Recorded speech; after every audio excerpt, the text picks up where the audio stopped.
What's up, guys? Welcome back to the channel and welcome to May. It's been a great time to be fishing in Arizona and all across the country, and appreciate you guys tuning in and watching these videos. You know, the channel is still relatively new, but I'm really honored that so many of you have taken the time to watch these reports, watch my other videos, all the comments. I appreciate it big time. Thank you very much. And if you do get a chance, make sure that you subscribe if you like the content. You know, I'm getting a lot more views on the videos than we have actual subscribers, which I know how that's kind of how YouTube works. But subscribe if you want to see more of this stuff. When I put a video out, it's going to pop into your feed. And I'm trying to at least do one of these reports a month and add a couple more on the water videos. So we talk a lot about Arizona fishing, but talk about a lot of just general bass fishing stuff. I'm going to dive deep into some technique videos too, coming up soon. So anyways, let's get to the Arizona fishing report because that's why you're all here. April was a good month. You know, the spring took a little while to get started, but April was what everyone expected it to be. You know, there were a lot of fish and a lot of big fish caught last month. The lakes are still a little bit behind. We're here in May and we still have a few fish on beds on the various lakes, and that's cool. I mean, hey, the spawn in Arizona carries on a lot longer than a lot of other states that I've fished. And it's for a couple reasons. You know, one is the spring just kind of lasts for a little bit longer. But the biggest thing, in my opinion, is a lot of our lakes don't have as much spawning habitat as some of the lakes back east. And what I mean by that, like you look at a lake like Saguaro or Canyon, a lake that's got a lot of steep bluffs, but not a ton of flats. You know, every single fish has to spawn in a spawning area. You know, they're not going to spawn on a bluff. They need to spawn in that little protected pocket or up on a flat. And there's more fish than there are pockets and flats. So that in turn, they have to basically wait their turn to all be able to use those spawning areas. And another reason too, particularly to this year, is just the amount of runoff that we've been getting. The water temps, the air temps have warmed up quickly, but the water temps have been lagging behind. You know, a couple of our lakes are still in the 60s, which for this time of year is kind of insane. But all that to say, there still are a few fish spawning. You've got a heavy amount of post-spawn fish. And, you know, soon, before we know it, we're going to have some early summer fish. But I would say, if you want to, if you could skip over the early summer stuff right now. If it was a normal warm spring and not such a wet winter, we'd be talking about summer patterns in the May video. Next year, you might hear me talking about summer patterns in the May video. But this year, we're talking still spring and post-spawn fishing. So the bass are still spawning and done spawning. You know, I'd say maybe 25% of the fish are still going, 75% are done. When the bass finish, there's two other really important spawns that happen to a bass fisherman. The bluegill spawn and the shad spawn. They're both going on right now. As soon as those bass get done, when the water temps are around 70 degrees, you get both. And the shad spawn happens only early in the mornings. You know, you're going to get out to your favorite lake and you might see shad flickering and fluttering up along the bank, basically on the surface. That's your shad spawn. Typically, once the sun gets really high, that's over with. So, you know, get out there at first light. You can look for that for the first hour or two, but you get 2 hours into the day, those shad are going to kind of pull off and stop doing their deal.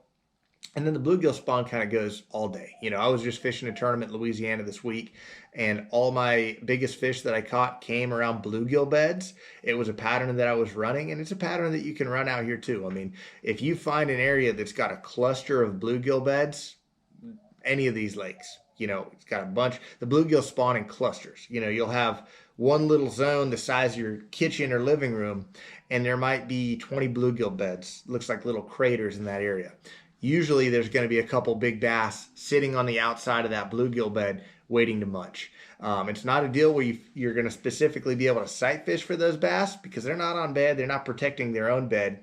If you see a big bass sitting outside a bluegill bed, take note of it and come back later, make a long cast to it, and a lot of times you can catch those fish. Those fish on Caney Creek Lake in Louisiana, I was fishing in heavy hitters last week. I had actually marked most of those bluegill beds on my graph. Now, if you have good side imaging on your graphs like I do on my Garmin's, you can actually idle some of those shallow flats, look for the honeycomb looking bluegill beds. And it's not a way that you're going to catch a bunch of fish, but it's a way that you're going to catch big ones. I mean, if you're targeting a bass that is dieting on bluegill, it's going to be a better than average size fish. You don't see very many 1-pounders eating bluegill. They're usually, post-spawn females and big ones, 4+ pounders. So it's kind of a neat pattern. It's not something that you can go totally hang your hat on and do all day, typically in Arizona, but it's something to pay attention to, especially if you're, trying to fish a tournament or just trying to target a bigger fish. That bluegill bed deal is a good way to go. And then as far as like baits for that, anything that looks like a bluegill works well. A Texas rigged creature bait, wacky rigged bait like a general like this works really, really well.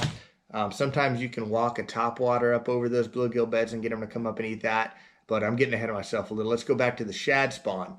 That's going to happen too. It's happening right now on all of our lakes. It's going to peter off by the end of the month, but get out there early in the morning. And if you see that happening, you can catch them and catch them in a hurry. Even if you see the shad, but you don't see bass chasing them, that's okay. A lot of times they're nearby, and the shad are easy targets. So anything, a white swim jig. I got one right here. White swim jig with either a swim bait trailer or some type of craw trailer. That's a 3/8 ounce Berkeley Fusion 19 swim jig. Great way to get them in a hurry. A spinner bait, a square bill, anything that looks like a shad. Topwater does work on the shad spawn, but typically I like to throw something that's just a little subsurface. Vibrating jig, a white vibrating jig. I like to get up under those shad a little bit more than throwing a topwater up over them. It'll work, but specifically to the shad spawn, I like to go down under them. And we're really getting into topwater season. I got a couple of them right here. A cane walker, a chopo.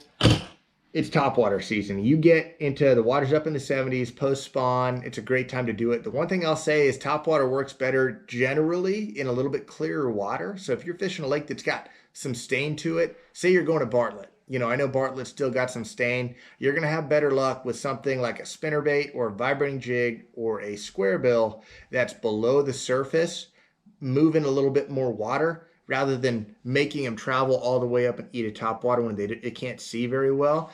If you're going to Roosevelt where the water's clearing, Lake Pleasant, topwater's a great choice. Topwater bite on like Saguaro and Canyon, probably not quite yet. I mean, that happens, guys. It just used to be a lot better. It's amazing how the topwater bite on Saguaro and Canyon just has gotten tougher over time. You can still catch a big bass doing it, but it's usually not my first recommendation. If you want to go through topwater, Roosevelt or Pleasant amongst the Phoenix area lakes would be my choice.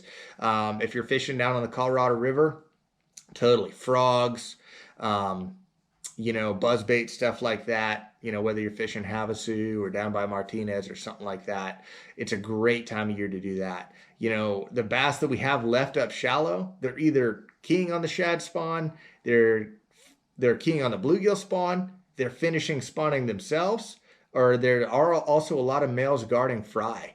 So it's a good time of year to catch numbers. When you get fish guarding fry, they're usually pretty catchable. Very common to throw up by a bush, catch a fish, and then when you go motoring by, you see the ball of fry. It's like, okay, that dude was just guarding the fry. Topwaters are great. Frogs are great for that. If you're fishing Roosevelt or Alamo with all the brush in the water, a frog's an awesome way to get your bait way back into them and catch those fish.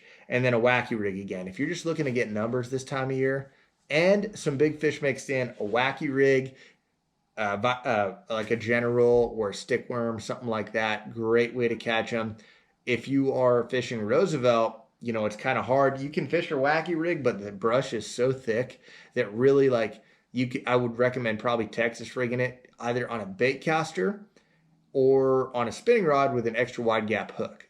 With a 5-inch, if you're using a 4 or a 5-inch, it really is a lot easier to fish on a spinning rod. It's fairly light. You're throwing it weightless. You can do it with a bait caster, but if you want to use a bait caster with fairly heavy line, try upgrading to the 6-inch. That 6-inch has a lot more weight to it.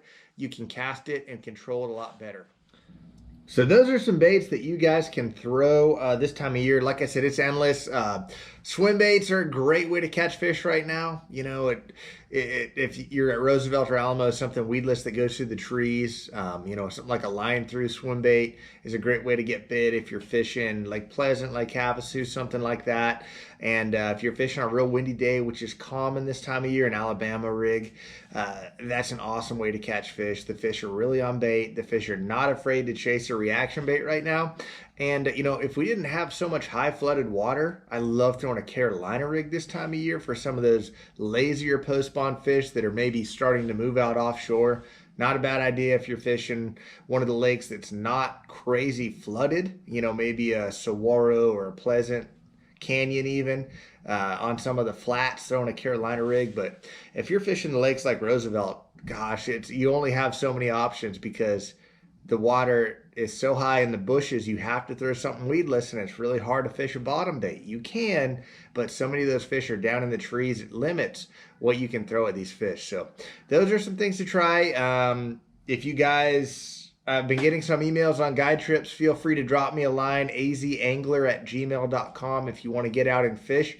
I've got a few openings this summer, and then I'll have a bunch starting late summer, early fall. So if you want to get out, learn your electronics better, learn a new lake, learn a technique, just whatever, or just go catch some fish, feel free to drop me a line. And I'm starting to book out ahead to those months. So thanks again for watching. Thanks for subscribing. And I'm going to get out on the water this week, do some other type of video.